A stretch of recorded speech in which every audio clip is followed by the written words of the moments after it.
Hello, and welcome to another episode of Poetry FM 101. This is my favorite corner in the world, and now it can be yours too. Alright, so I know you're all excited. Last episode, you listened to my guest, the amazing poet who recited some of their works, and you're probably wondering, who is this person? Who is this poet? Well, today I'm about to break the enigma. Ladies and gentlemen, join me in welcoming my guest, Dr. Ishan. Dr. Ishan, thank you so much for making it to my studio, my humble little home, to be a guest on my podcast. And I know you had to travel across the city on a Sunday, battling the Bangalore traffic to be here. And I really appreciate that. So welcome to the show. How are you feeling? I'm doing great. Thanks for the introduction, Nidhin George.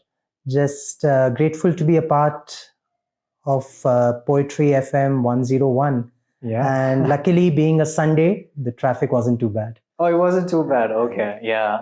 Well, a couple of other guests had to make it to my show on a weekday. Okay. And that was terrible. Yeah. I'm really grateful to them. I know for a podcaster like me who's just starting out, I'm really dependent on the good-heartedness of my guests like you who choose to travel from halfway across the city, to join me. So definitely, I'm very excited to have you here. Again, I'm very excited to say that the guest I have for today is a very unique guest. It's not like the regular guests I've had. Ishan is a doctor. He's a practicing doctor, and I'll let him, speak more about himself and his poetry. But I'd say, in my experience, the last combination that I expected to have in a guest, right, a doctor and a poet.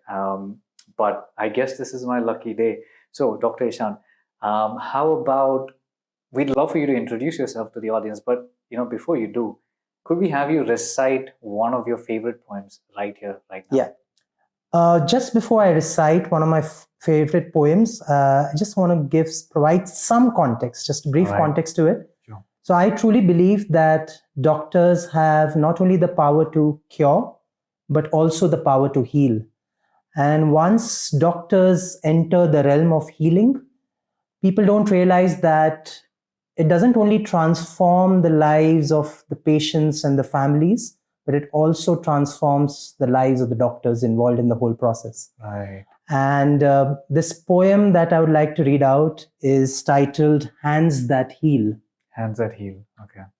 If the hands that heal could talk, what would they say? Would they tell you about how they embraced a son who lost his dad? How they tightened their grasp on a patient's fingers when hope decided to go for a walk and never return? How they put an arm across the shoulder, the action whispering, everything will be all right. The hands have formed calluses, holding you so tight, sheltering you from doubt. They do get tired, but they never let it show, as they watch you bargaining with God. The hands have learned a lesson with time. They may not always be able to cure, but they can always heal. Wow. That was very moving, particularly the part where you said the hands that have bargained with time. Bargain with God, yeah. And bargain with God. Yeah. That was a very powerful wordplay over there. Did that come out of your experience in? So Nidhin, most of my poems are born out of my pandemic experiences as a frontliner. Okay. And so if there was no COVID, there would be no poetry. And in fact, I published my poetry book, Inhale, Exhale, from the Quarters of Quarantine. And Is that the book? That's the book, yeah. So could we have a look at yes, it? Just for the audience. Yeah. So I write predominantly on the themes of hope, healing, and the human spirit. And coming back to your question, a lot of my poems are based on my medical experiences. When a patient goes to a doctor, they are really vulnerable. And we all know that for a fact, but very few people actually know what goes on in the minds and the hearts of the treating doctors. Right. And the trick that I have realized over a period of time is to be emotionally engaged, but to not be emotionally attached. Okay. And so a lot of these poems are based on what I go through day in, day out. And poetry has been my go-to medium. And in a lot of ways, it has helped me not only become a better doctor, but also a better human being. Right. Okay. That's really good to know. So, doctor, and could we have you introduce yourself, like a formal introduction? And you feel free to plug in your book, if you'd like to, share where you work, or any of the other works. This is your stage. So, hello everyone. I am Dr. Ishan Capoor. I am a practicing pulmonologist at Narayana Health, Bangalore. And I published my poetry book, Inhale, Exhale from the Quarters of Quarantine, which is based on my pandemic experiences as a frontliner. I enjoy photography and playing the keyboard in my free time. Yeah, I think over the next, during this conversation, we'll get to know more. Yes, we definitely will get to know Dr. Ishan further along as we go through this podcast. And yeah, I just want to say you are the first doctor that I'm having as a guest on my podcast. So I'm honored to be here. that's that's a first, and hopefully many more. If you know any of your colleagues who are also poets, then I would love to have them as well. Of course. So, speaking about catching up on what you said before about how your book Inhale Exhale was born in the quarters of the quarantine, and based on your experience in the front line, could you talk a little bit about that? How was it? Because I'm sure just as much as it came as a surprise to everyone else, doctors too would have been overwhelmed and surprised at the situation, because everything was new. It's not like you had prior hand experience. So tell me your frontline experience, the insider view of what it was like. So I think when the pandemic hit us, one word that comes to my mind would be uncertainty. Right. And as being frontliners, we were, at the forefront when it comes to all the uncertainties that we had to deal with day in, day out. Absolutely. And, I think over a period of time, I also realized that there's a lot of power in surrendering. I think this was the newfound reality the whole world was dealt with.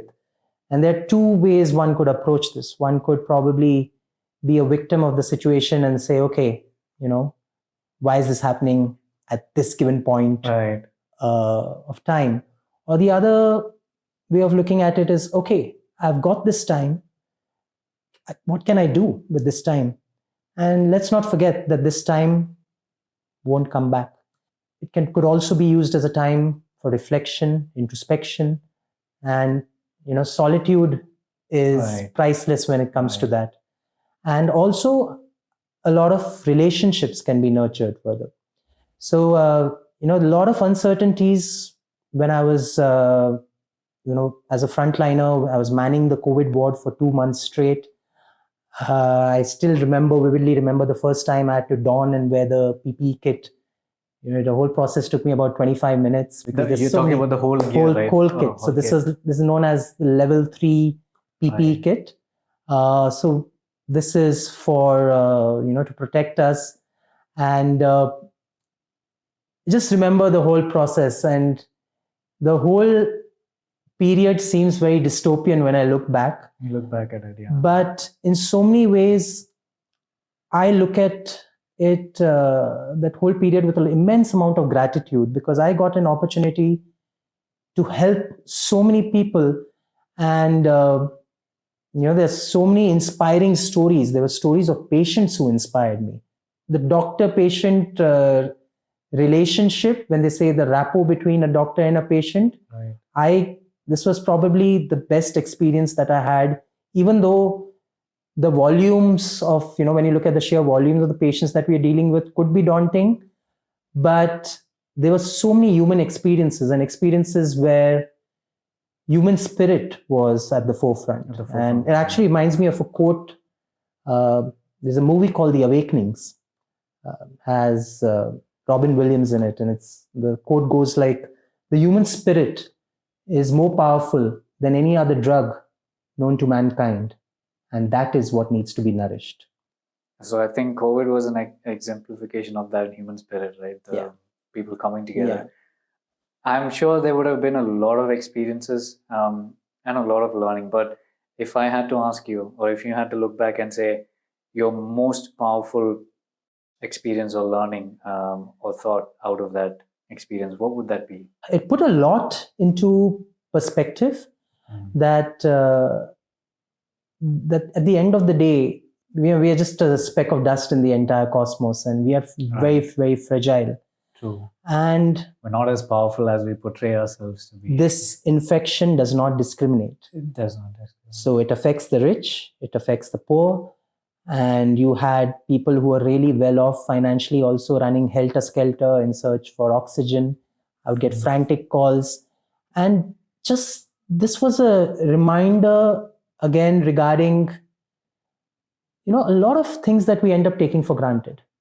Oh. Spending time with loved ones, family, and even solitude for that matter.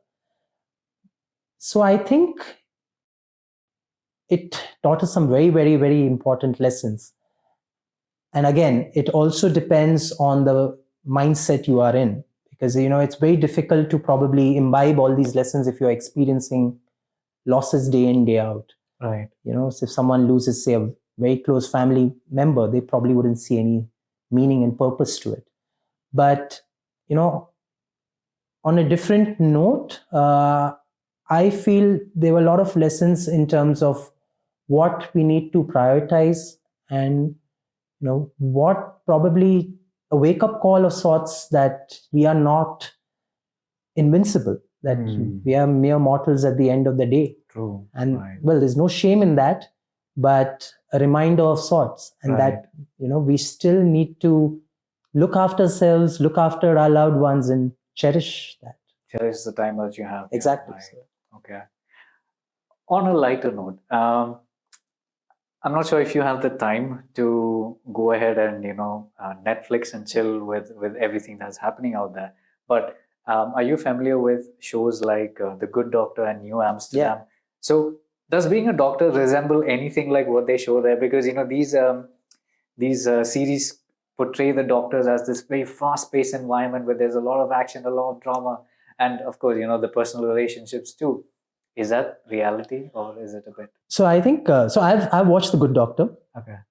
I think a few seasons, and so I think what a lot of these TV shows, even looking at, say, House or probably Grey's Anatomy, and they need to make it gripping at the end of the day. True. So they have to make it fast paced, because there's a lot of in a day in the ER at times might look like that, but they have, I think what they end up doing is they want to focus on that so that people can probably get the attention of people.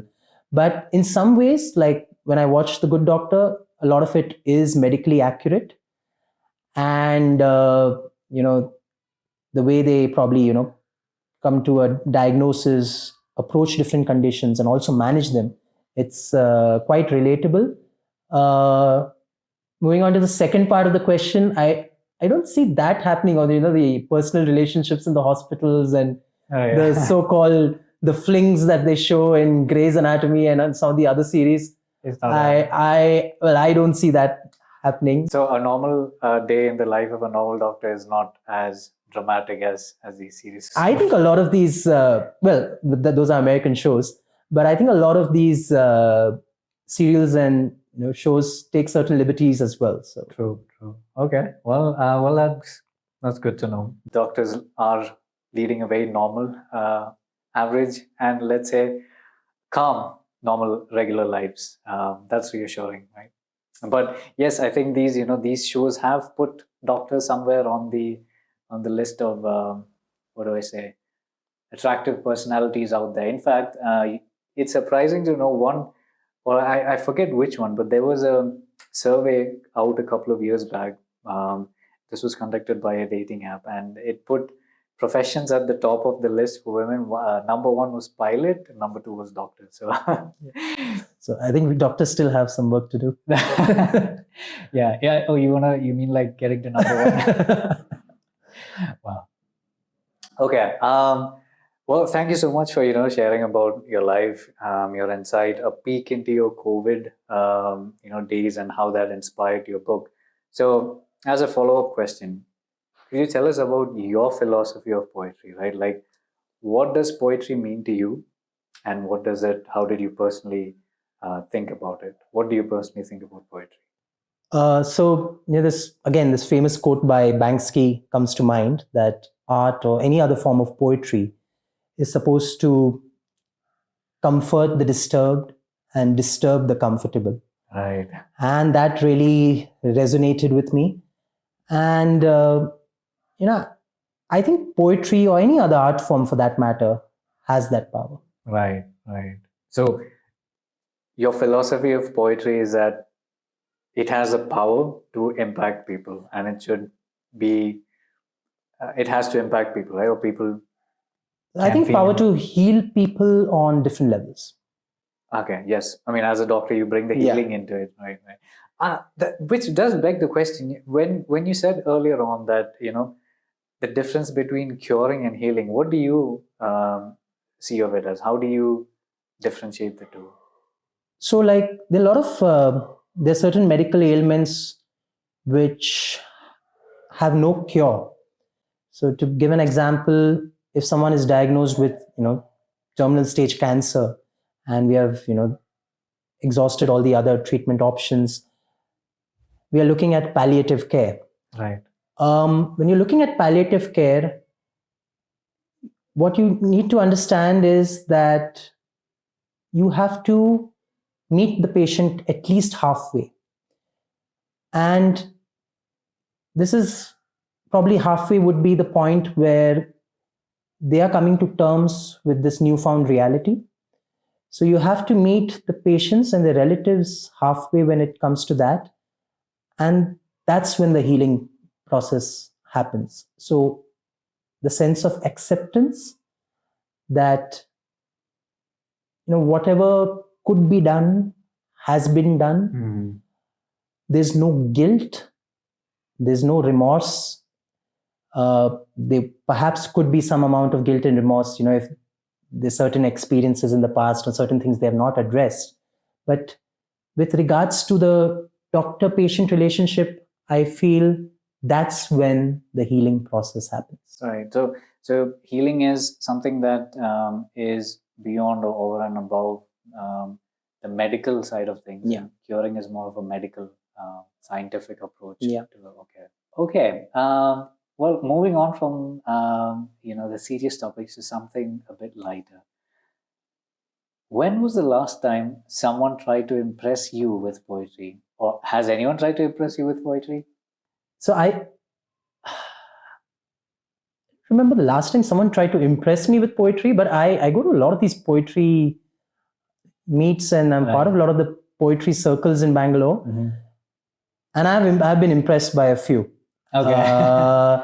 But the I need to mention that they weren't trying to impress you. It was just you were. Yeah, but I think we have something in common. We both are not like big fans of the romantic genre. Okay. When it comes to poetry. That is true. So, I think some people sort of bracket themselves and, they stick to that genre. But I've seen immense potential, and I've been impressed by quite a few poets in the Bangalore circle. And I think a lot of them are addressing varied issues. And, I think a lot of them have been they've channelized whatever they've gone through in the past or their experiences, and they've given it a concrete medium in the form of poetry. So, a lot of times when people go through something which is disturbing or which really shakes them up, they keep it within. And I think poetry is a great avenue for them to bring it out. And I see that with some of the poets that I've interacted with. I like that aspect about poetry too, that poetry can be therapy of sorts, a very inexpensive therapy. Yeah. If you, all you have to do is, put pen to paper. Yeah. Okay, that's good to know. So yes, I agree with you. I don't like bracketing poetry within the romantic realm alone and saying that's all that poetry is. So happy to find someone who resonates with me. Okay, so now for a bit of fun questions. Are you ready? Yeah. So this is a rapid fire round. Okay. I'm going to give you two choices. Okay. You have to select one. Okay. Don't think too much about it. Just say whatever. It's like a comes poetry naturally. version of Coffee with Karan. I've never. Okay, so confession: I've never watched Coffee with Karan. I have no idea what it's about, but I hear that it is a big deal and it's something that people enjoy. So yes, I guess you could say it's a poetic version of Coffee with Karan, but instead it's Coffee with Nitin. So Okay. Black coffee. Black coffee. Ready? Okay. All right. First, ice cream or salad? Ice creams. Doctor, you're not supposed to say that. But okay, that's coming from a doctor. So ice creams, guys, it's okay. Why though? Sorry? Why though? Why do you prefer ice creams over salad? You have a sweet tooth? I have a sweet tooth. So I think an ice cream every now and then. Okay. Yeah. Did you not like veggies as a child? Did you get scoldings from mom for not eating? No, I was quite good when it comes to having my veggies. I was one of So, but but an ice cream every now and then balance it out. An ice cream every now and then keeps the doctor away. Fight or flight? Depends on the situation. No, you have to choose only one. Like your preferred mode, like whatever the situation, like what do you gravitate to? Fight or flight? Are you a confrontational person or do you avoid confrontation? It's circumstantial. Circumstantial. Okay. Cool. Next question. Love or luxury? Love.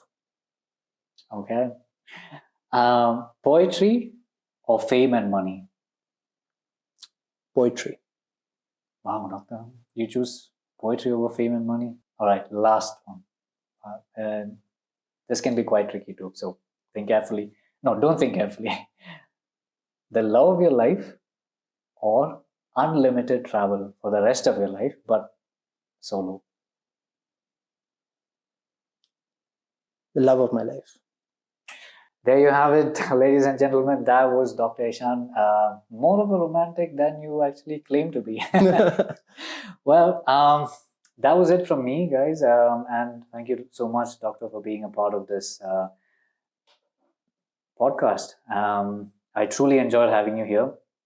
Meanwhile, please do check out Dr. Ishan's profile and his book. I will be posting the links to these books. This is available on Amazon, I guess. It's available on Amazon, Notion Press, and a few other platforms as well. Awesome. So you'll find the link to the book in the description. You'll also find the link to his profile. Please go check out some of his poetic works, and I will see you all again next week. Until then, take care and have a great week ahead. Thank you, Dr. Ishan. Thank you.